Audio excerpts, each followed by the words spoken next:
ও তো মেহরাবের লোককে আক্রমণ করলো, যখন ওখানে আপনার আক্রমণ করলো ও তো অমুককে আক্রমণ করলো। বলছে পার্টি করতে গেলে তো মার খেতেই হয়, পার্টি করতে গেলে তো মার খেতেই হয়। তো সেই কথাটা মনে ছিল না 2009 সালে? মনে ছিল না ভাঙড়ে 7টা উইকেট মুসলমানের পড়েছিল? মনে ছিল না 2010-এর কথা? মনে পড়লো না 2011 সেই আনন্দবাজার পত্রিকার ফার্স্ট পেজ দাবি করলো যে আমরা ফিরে আসার মূলে মেহরাব সিদ্দিকীর মতো একটা পীরজাদার নাম ডাইরেক্ট বলে দিল? তখন মনে ছিল না যে রাজনীতি করতে নেই?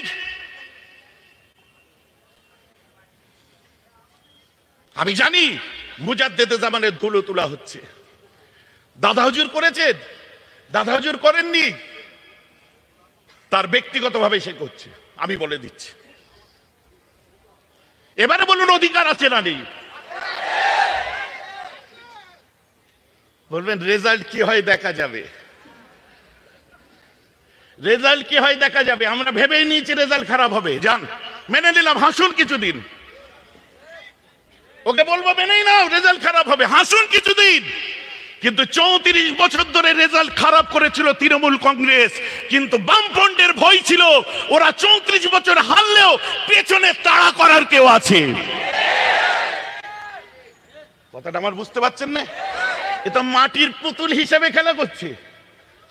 তো এদেরকেও বুঝিয়ে দিই যে 12, 10 বছর, 11 বছর, 15 বছর ধরে রাজত্ব করো, তোমার প্রজেক্ট শেষ করো, কিন্তু আগামী দিনে মাথায় রেখে দিও তোমাদের তাড়া করার জন্য নবী মুহাম্মদের উম্মত গুলো তৈরি আছে।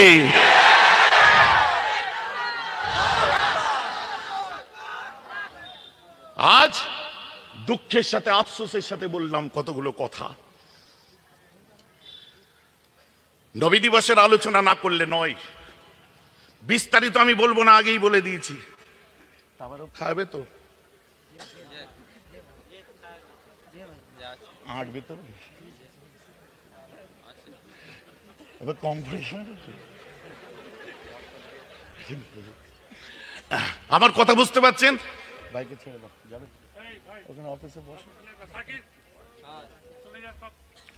আমার কথা আপনারা বুঝতে পারছেন? কারণ আমরা সেই নীতি, সেই আদর্শতে বিশ্বাস করি। একবার তাকবীর দিন, নারে তাকবীর।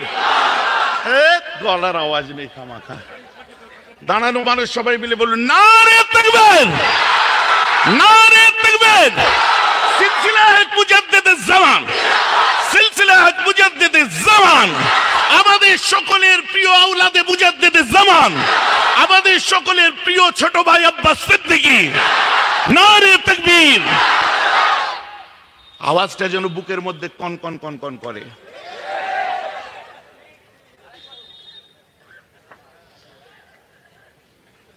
আর হবে না, একটা কায়দা হয়েছে, আর একটা কায়দা হবে। আজ তো ওয়াদা করলাম, শুনুন, আমার রাসূল দিন দুনিয়ার বাদশা আকায়ে নামদার রাস্তা দিয়ে হেঁটে যাচ্ছে। ছোট্ট কথাই বললে বুঝতে পারবে।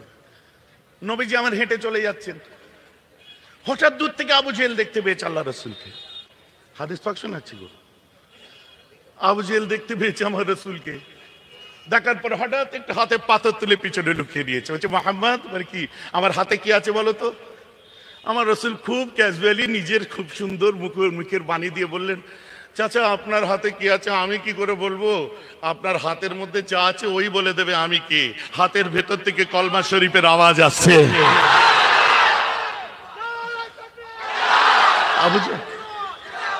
আবু জেহেল মেনে নিল? মানে নেই, বাবা জাদু করে দিয়েছে, ছুঁড়ে ফেলে দিল, মানে না। আমার রাসূল দিন দুনিয়ার বাদশা আকায়ে নামদার ঘরের মধ্যে অপেক্ষা করছে। একজন ইহুদি রাস্তা দিয়ে যায়, আল্লাহ রাসূলকে লক্ষ্য করে উদ্দেশ্য করে তার সাহাবাকে বলে, তোদের নবী মুহাম্মদ যদি নবী হয়ে থাকে ওই দূরের গাছটাকে এখানে নিয়ে আসতে বল, মেনে নেব। 5-7 কিলোমিটার দূরে একটা গাছ। এ বলছে তোকে মানতে হবে না, দূর বেরো। ফের যখন ঘুরে এসেছে, ওরে তোদের নবী পারবে না। আবার 10টাই বলে তোদের নবী পারবে না। আবার 12টাই বলে তোদের নবী পারবে না, নবী পারবে না। আপনারা ঈমান দিয়ে বলুন আমার রাসূল পারবে না? কারা মানেন পারবে? হাত তুলে দেখান। আমার রাসূল পারবেন কি পারবেন না? খুব সুন্দর ভাবে বাইরে বার হয়েছে। আমার রাসূল বলে, রে আমার ভক্তদের কেন ডিস্টার্ব করছে, কি ব্যাপার বলো তো? তুমি নবী হয়েছো? প্রবলেম কি তোমার? ওই গাছটা এখানে ডাকো তো। শোনো, আমায় ডাকতে হবে না, ওই গাছটাকে যে আমি মোহাম্মদ আমার নামটা বলে দাও, গাছ চলে আসবে। এটা কি হলো? নাম বললে গাছ চলে আসবে না? যদি না আসে, মনে মনে ঠিক করছে গাছ তো আসবেই না। ওদের কাবিলার সরদার বলেছে যে হযরত মুহাম্মদকে যদি তুমি মারতে পারো বা শাস্তি দিতে পারো, তোমাকে আমি অনেক পয়সা দেবো, মালামাল হয়ে যাবে। পয়সার লেনদেন সব জায়গায় আছে। আবার হাসে। আমি না হাদিস শোনাবো না? হাদিস শোনাচ্ছি রে বাবা। লেনদেন সব জায়গায় আছে। চলে গেল, বুঝে থাকো আমি যাচ্ছি কিন্তু। বলে হ্যাঁ, গাছ আসবে না, ঠিক আছে। মরুত্তপ্ত রৌদ্রে নবীজির কথা শুনে হাঁটতে হাঁটতে হাঁটতে হাঁটতে সেই পর্যন্ত গেছে। 5-7 কিলোমিটার যে গাছের নিচে দাঁড়িয়েছে, দাঁড়াবার পরে গাছের দিকে তাকিয়ে বলছে, এবারে বলি, হ্যাঁ, এই গাছ তোমাকে মোহাম্মদ আরবি ডেকেছে। গাছটা একবার ঝাড়া মেরে উঠেছে, ঝাড়া মেরে উঠেছে। একবার ঝাড়া বেরেই ঠান্ডা। বলছি চলো আরেকবার বলা যাক। আবার বলেছে মোহাম্মদ তোমায় ডেকেছে। আবার ঝাড়া বেড়েছে। গাছ চলবে না, কামাকায় টাইম নষ্ট। আমি যে শাস্তি দিই, আমার কাজ, আমার মিশনটা আমি কমপ্লিট করি, আমার পেমেন্ট আমি দিয়ে দিই। মিশন কমপ্লিট করতে হবে। হাদিস পাক বলছেন যে বারে বারে 3 বার, আর একবার বলে দেখা যাক। পাসওয়ার্ড সেট হয়ে গেছে। ওই 3 বার বললেই কিন্তু গাছ চলবে। তৃতীয়বার যখন ওই গাছের নিচে যে দাঁড়িয়ে বলে, ইয়া আইয়ুহাশ শাজার আন্না মুহাম্মাদান ইয়াদুকা, এই গাছ তোমাকে মুহাম্মদ আরবি ডাক দিয়েছে। এই সময় গাছটা আর ঝাড়া মেরে ওঠে না, বরং একবার বাঁদিকে শুয়ে পড়ে, একবার ডান দিকে শুয়ে পড়ে, একবার পিছিয়ে যায়, নিজের শেকড়গুলোকে ছিঁড়তে আরম্ভ করে। এরপরে ওই গাছটা আরবের জমিনকে ফাড়তে ফাড়তে সোজা এসে আমার রাসূলের কদমে সিজদায় পড়ে যায়।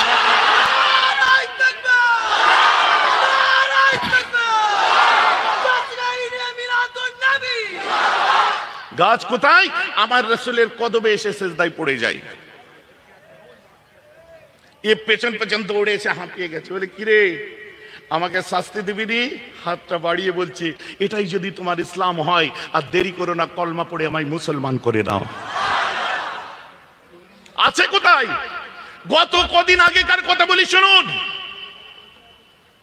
ফ্রান্সের এমানুয়েল ম্যাক্রন একজনকে ওয়েলকাম করার জন্য এই রাষ্ট্রপতি স্বয়ং এয়ারপোর্টে পৌঁছেছিল। নাম সোফিয়া পেট্রোনিন। এই সোফিয়া পেট্রোনিন কে ছিলেন? মন দিয়ে শুনুন, তথ্যভিত্তিক আলোচনা আনারই কথা বলি না। এই সোফিয়া পেট্রোনিন ছিল একজন খ্রিস্টান, নান ঈসাই। বাসটা একটু পাস করিয়ে দিন তাড়াতাড়ি। এই ছেলেরা বাসটা পাস করাও। সব আমাদের পাড়ারই ব্যাপার, বুঝলেন? বিরক্ত লাগছে? দাঁড়ানো ভাইয়েরা কষ্ট হচ্ছে? সোফি পেট্রোনিন, শুনতে থাকুন, attention please, please attention. Sophie Petronin একজন খ্রিস্টান নাম ছিল, যেমন মাদার টেরেসা ছিলেন। এই সোফি পেট্রোনিনকে আফ্রিকার মালিতে আগুয়া করে নেওয়া হয়। আফ্রিকার মালিতে তাকে আগুয়া করা হয়, কিডন্যাপ করা হয়। কিডন্যাপের পরে তাকে 4 বছর একটা জেলে রাখা হয়। এরপরে ফ্রান্সের প্রেসিডেন্ট ভ্যাটিকান সিটির খ্রিস্টানদের পোপদেরকে দিয়ে অনুরোধ করে যে সোফি পেট্রোনিনকে আপনি ছেড়ে দিন। এরপরে তারা অনুরোধ রেখেছে। 4 বছর পরে সোফি পেট্রোনিন এবং তার 8 জন সঙ্গীকে যখন ছাড়লো, কদিন আগেকারের কথা বলছি, যখন নাকি ফ্রান্সের বুকে রাসূল পাকের ব্যঙ্গচিত্র অঙ্কন করা হচ্ছে, ওই সময়তে ওয়েলকাম করার জন্য যখন ম্যাক্রনের এয়ারপোর্টে পৌঁছালো, সোফি পেট্রোনিন প্লেন থেকে বার হলো। বার হওয়ার পর হাত বাড়িয়েছে, hello Sophie, how are you? উত্তর হচ্ছে, I am fine, but I am not Sophie right now, I am Muslim and my name is Mariam. কি বলছে? আমি এই মুহূর্তে কোন সোফি পেট্রোনিন নয়। আপনি যখন ব্যঙ্গচিত্র আঁকছেন ওখানে, আমি জেলে বসে ধর্ম পাল্টে মুসলমান হয়েছি। আমি এই মুহূর্তে সোফি পেট্রোনিন নই, আমি খ্রিস্টান নই, আমি একজন মুসলিম, আমার নাম হলো মারিয়াম। অতএব আমি আগেই বলেছিলাম যে যত এইরকম জ্বালাবে একবার আঘাত দেবে, লক্ষ লক্ষ মুসলিম ইসলামকে নিয়ে রিসার্চ করবে। মিস্টার ডেভেনপোর্ট লিখছে দ্য অ্যাপোলজি ফর মোহাম্মদ, খুলে দেখুন। বইটাই লেখা হয়েছে কিসের উপরে? আল্লাহ রাসূলের উপর কটূক্তি করেছিল, সেই কথাগুলোকে ফিরিয়ে নিয়ে নবীর উপরে বই লিখে দিলেন দ্য অ্যাপোলজি ফর মোহাম্মদ। তার মধ্যে লিখছেন we must recognize that the spread of Islam not owned by victory of sword but spread by the magic of his personality and wonderful eloquence. এসব বললে সারা রাত কেটে যাবে। প্যারে হাজিরানে মজলিস, বহু মানুষ দাঁড়িয়ে কষ্ট করছেন, বসার জায়গা নেই, মাফ করবেন। তাই আপনাদের কাছে আর আমি সময় দিচ্ছি না, ময়দানে এসে গেছি, ওয়াদা যখন করে ফেলেছি, কথা বুঝছেন না? তবে ইনশাআল্লাহ আমার ইচ্ছা একটু আগে পর্যন্ত ছিল না যে কথাটা আমি ডিক্লেয়ার করব। ভাববেন না জলসা বাড়াবার জন্য, ডায়েরি ভর্তি করার জন্য অ্যাডভার্টাইজ করছি। শুনে রেখে দিন ভালো করে, ওই ফকটে অ্যাডভার্টাইজমেন্টের জন্য কারোর পিছনে দৌড়াই না, কাউকে পয়সা দিয়ে খবর করাই না। যারা ভালোবাসে ন্যায় নিষ্ঠার সাথে, যারা জার্নালিজমের এথিক্সকে বুঝেছে, যারা মিডিয়ার জগতে এসে নিজেদের নামকে উজ্জ্বল করেছে, সেই মাস কমিউনিকেশনের স্টুডেন্টরা প্রত্যক্ষ পরোক্ষ ভাবে তারা যায়। সত্য কথা তাদেরকে বলি, কারণ আমি একটা জিনিসে বিশ্বাস করি, আমার দাদা হুজুর 5 হুজুরের সামনে, আমার বড় আব্বার মাজারের সামনে বসে বলছি, দুনিয়ার জমিনে কারো ক্ষমতা নেই নেই নেই। আল্লাহ যদি টিকি ধরে তোলে, তুমি ধরে কখনো নামাতে পারবে না।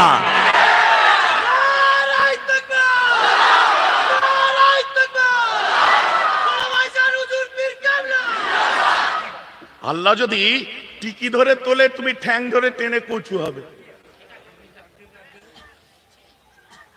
4 বছর তো ময়দানে নেই, ভুলে গেছে লোক। কিছু করতে হয়েছে, সংগঠন দিয়ে ব্যস্ত থেকেছি। যাই হোক, আর বাড়ছি না, আপনাদের আর কষ্ট দেবো না।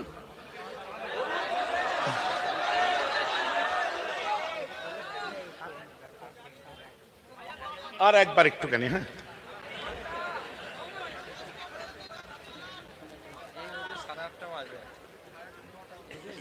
যাবেন 8টা বাজে, আমার ঘড়ি নেই।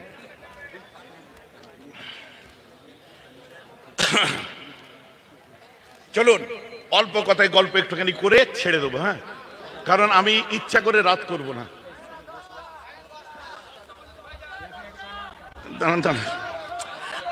দম বিশ্বাসটা নিতে দে রে ভাই। আমার রাসূল দিন দুনিয়ার বাদশার একটা সুন্দর কথা একটু আপনাদের সামনে তুলে ধরি। নবী দিবস একটু নিছক নবী দিবস হয়ে যাক, একটু সওয়াবের খাতায় নাম লিখিয়ে নি।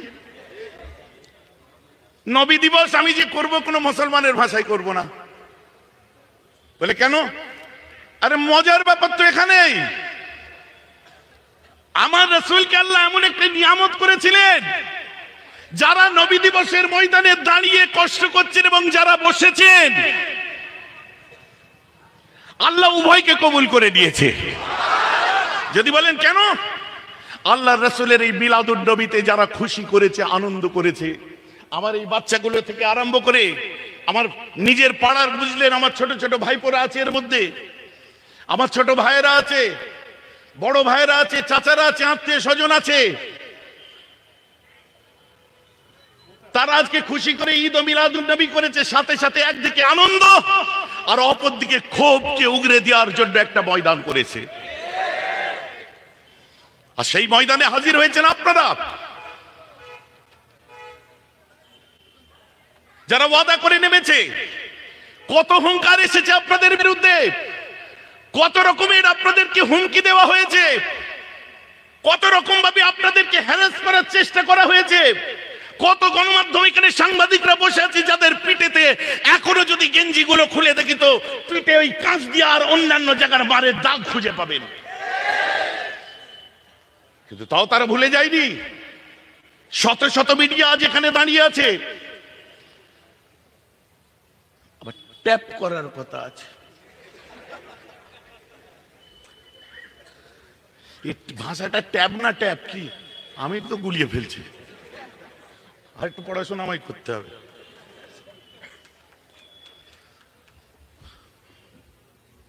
শুনুন, পুঁটি মাছ ধরা বড়শি দিয়ে যেন বোয়াল মাছ ধরতে যাবেন না। রুমালকে কম্বল হিসাবে যেন ব্যবহার করবেন না। যতদূর হাত যাবে ততদূরই চুলকাবেন, ওর থেকে বেশি চুলকাবার চেষ্টা করবেন না। কাদেরকে বলছি? সেই মানুষগুলোকে যারা প্ররোচনায় পা দিয়ে, যারা বুকে সাহস নিয়ে দিয়েছে যে এবারে ট্যাপ করব, কেস দেবো, এই করব, সেই করব। কান খুলে শুনে রেখে দেবেন, মুজাদ্দেদে জামানের বাংলায় আমরা আছি। মুজাদ্দেদে জামান দাদা হুজুর পীর কেবলা এই জমিনেতে শুয়ে আছে। এই সেই ফুরফুরা জমিনেতে বসে আমি মেহরাব সিদ্দিকী আপনাদেরকে বলে দিই, আমার এই রেকর্ডিংটা নিয়ে যে নবান্নে বাজিয়ে দেবেন, এসপি অফিসগুলোই বাজিয়ে দেবেন, বিভিন্ন নেতাদের ঘরে বাজিয়ে দেবেন, মন্ত্রীদের ঘরে বাজিয়ে দেবেন, বাংলা জমিনে মুজাদ্দেদে জামানের সিলসিলায়ে ফুরফুরার একটা যুবকের শরীরে যদি হাত লাগে, ওই দলকে, ওই নেতাকে বাংলা থেকে নেস্তে নাবুদ করে ছেড়ে দেবো।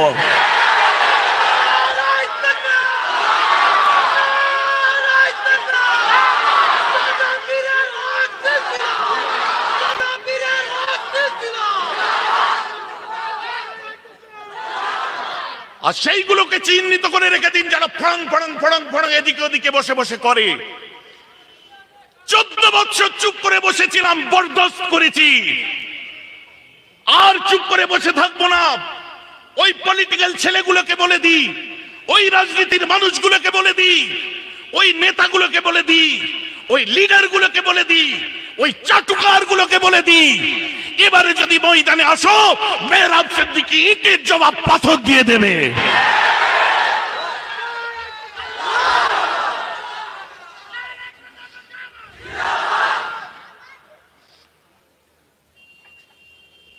ভাবছেন কি আমি 4 দিন ঝান্ডা ধরতে শিখেছি, ময়দানেতে নামতে শিখেছি, জিন্দাবাদ করতে শিখেছি, যেটাই বলবো সেটাই ঠিক।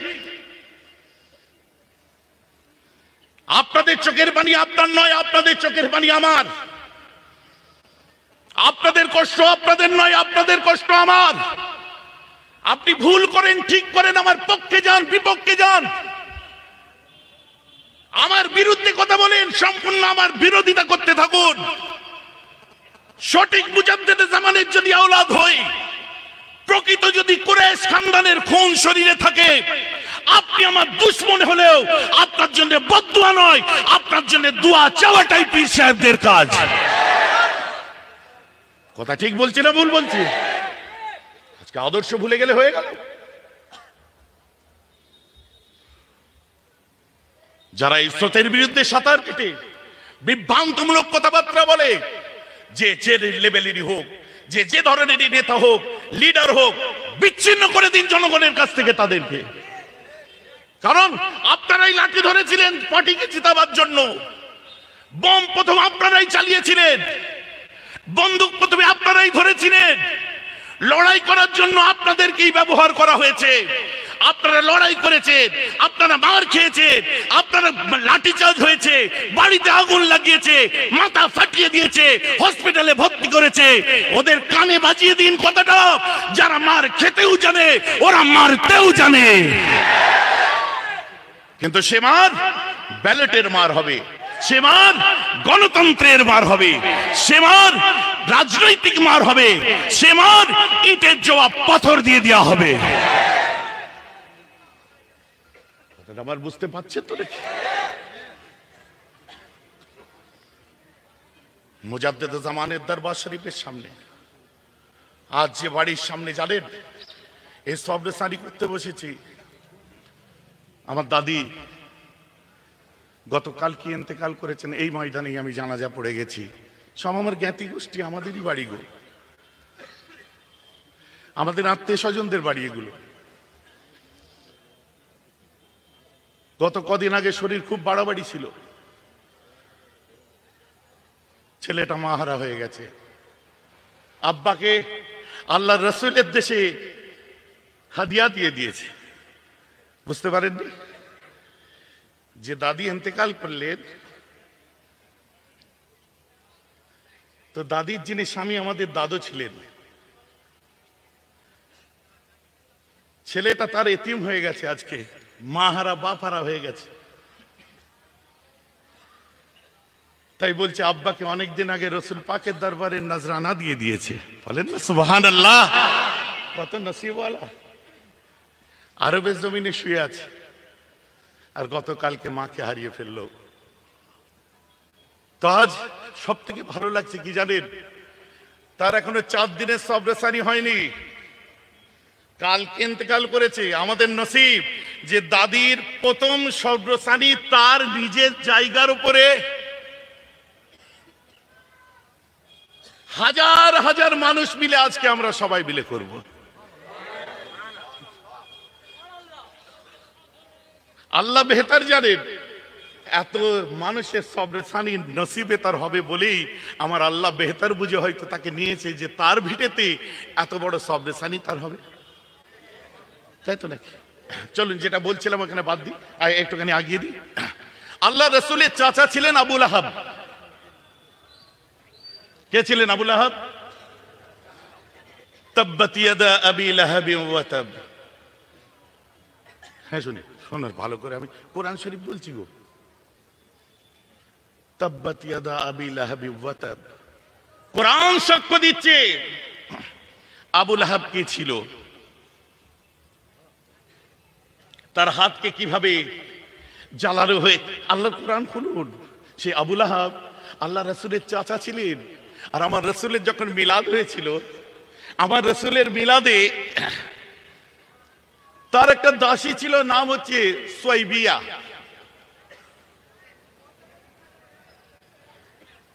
আমার নবীর মিলাদ হয়েছে, মিলাদ মানে জন্মানো, মৌলিদ মানে জন্মাবার স্থান, মৌলুদ মানে যার জন্ম হয়েছে, আর মিলাদ মানে শিশুকালে আসা বা জন্ম নেওয়া। আমার রসুল দুনিয়ায় এসেছে, মিলাদ হয়েছে। হাসতে হাসতে যে বলছে, এই আবু লাহাব শুনুন, আপনার ছোট আপনার ভাই আব্দুল্লাহর ঘরে একটা চাঁদের থেকে সুন্দর বাচ্চা হয়েছে, নিয়ে আসবো বলে নিয়ে আসো। এই দেখুন সেই বাচ্চা, চেহারা থেকে নূর চমকাচ্ছে, মুচকে হাসি হাসছে, ঘরটা নুরানি হয়ে গেছে। আল্লাহ রসুলের চাচা আবু তালিব মুসলমান ছিলেন। আবু তালিবকে আল্লাহ রসুল বলছে, চাচা আপনি কি আমায় চেনেন না? বলে আমি তোমায় খুব ভালো করে চিনি। তো কলমা পড়ছেন না কেন, মেনে নিচ্ছেন না কেন? সব যখন চেনেন, কিরম চেনেন আমাকে? বলছে আমি তোমায় কিরকম চিনি, তোমার জন্মাবার আগে থেকে তোমায় চিনি। আমার ভাবি, আপনার কি বলে, আমার বৌমা, তোমার মা, যখন তুমি পেটে ছিলে কোনো কষ্ট দিতে না তোমার দ্বারাই, তোমার মা কোনো কষ্ট পেত না।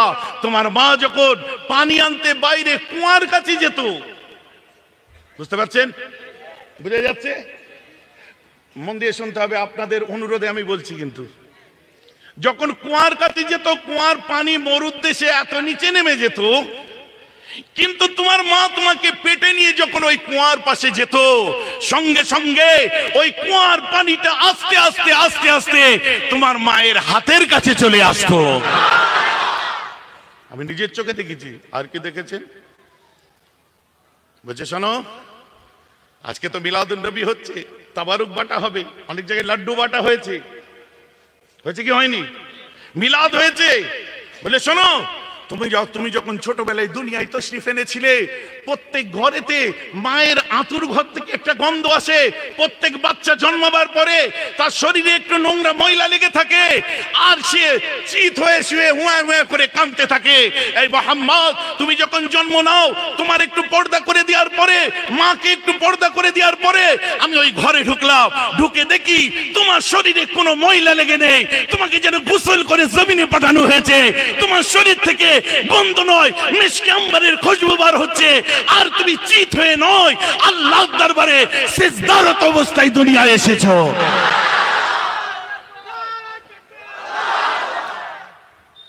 তোমার এই সব জিনিসগুলো দেখেছি। তাহলে চাচা এবার একটু কলমা পড়ে নেন, তাহলে চাচা একটু মেনে নেন।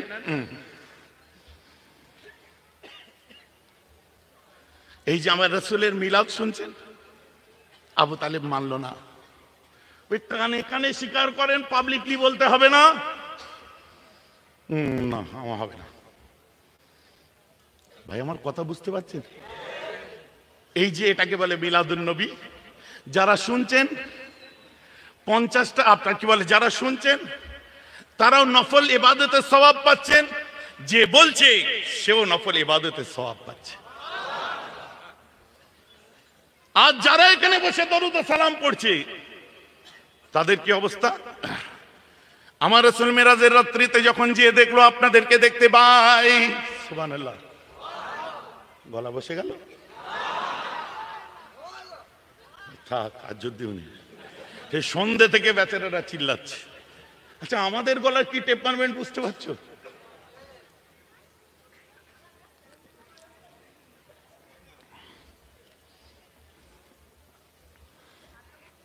আল্লাহ রাসূল মেরাজের রাত্রিতে উপরে গেলেন, সশরীরে গেছিলেন, বলুন সুবহানাল্লাহ। আমার রাসূল যখন মেরাজের রাত্রিতে গেলেন, এক শ্রেণীর মানুষকে দেখতে পেলেন। আমার রাসূল তাদেরকে দেখে চমকে উঠলেন। কি? তাদের মানুষগুলো ছিল মেয়ে। সেই মেয়েগুলোকে দেখলো তাদের স্তনেতে হুক লাগিয়ে টাঙিয়ে দেওয়া হয়েছে, আর নিচ থেকে আগুন জ্বলছে, গোস্ত টোস্ত সব ঝরে ঝরে পড়ছে। আল্লাহু আকবার কবীরা। এরা কারা? বলছে এরা হচ্ছে সেই অসভ্য মেয়ে যে নিজের স্বামীর আমানতকে ঠিক করে রাখতে পারেনি, যারা ব্যভিচার করেছে, জিনায় লিপ্ত হয়েছিল। আল্লাহু আকবার কবীরা। জিবরিল লাগিয়ে চলো, এই লজ্জাজনক জিনিস আমি দেখতে পারবো না। আবার আগিয়ে যেয়ে দেখে এক শ্রেণীর মানুষ আছে যাদের জিভটা আগুনের কাঁচি দিয়ে কাটছে। জিবরাইল, আল্লাহু আকবার কবীরা, এরা কারা? বলে হুজুর ওইটাই তো মেহরাব সিদ্দিকীর দল। কেন? বলে এরা হেভি বক্তব্য দিত, লোক পাগলা হয়ে যেত, এদের ওয়াজ শুনে মানুষ মাতোয়ারা হয়ে যেত, আর যে কথাগুলো বলতো একটাও কাজের সঙ্গে মিলতো না, ওই স্টেজেই সেটা শেষ। মিথ্যে কথা বলতো হুজুর। তো শয়তান ভাবতো এর কাছে ডিউটি করাটাই বেকার, এর থেকে অন্য জায়গায় যাই, আমার থেকে বড় শয়তান নবীর মেম্বারে মিথ্যে কথা বলছে। আল্লাহু আকবার কবীরা। আগিয়ে গেলেন আমার রাসূল। আগিয়ে আমি কি গল্প শোনাচ্ছি নানি দাদির? সবাই বলুন গল্প শোনাচ্ছি।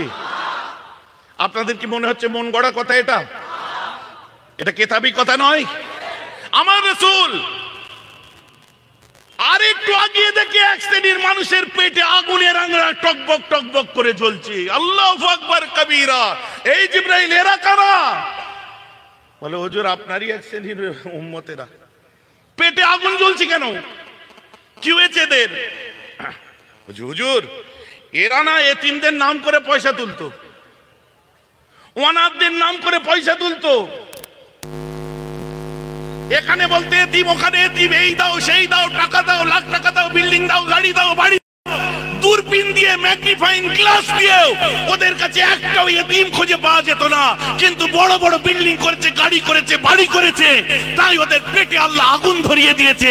আমার রাসূল চমকে যায়, আগিয়ে যে দেখে এক শ্রেণীর কপাল থেকে নূর চমকাচ্ছে, শরীর থেকে খুশবু বার হচ্ছে। জিবরাইল, এরা কারা? বলছে এরা হচ্ছে ওই ব্যক্তি যারা আপনার মিলাদে বসে দরুদ ও সালাম পড়েছে, আপনার খুশিতে খুশি হয়েছে। আল্লাহ তাআলা এদের আরশে জায়গা দিয়েছে, এদের শরীর থেকে খুশবু, চেহারা থেকে নূরকে জারি করে দিয়েছে।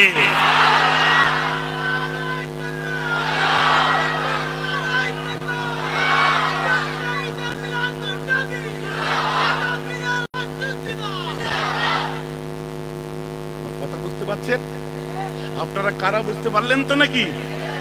সেই মর্তবাওয়ালা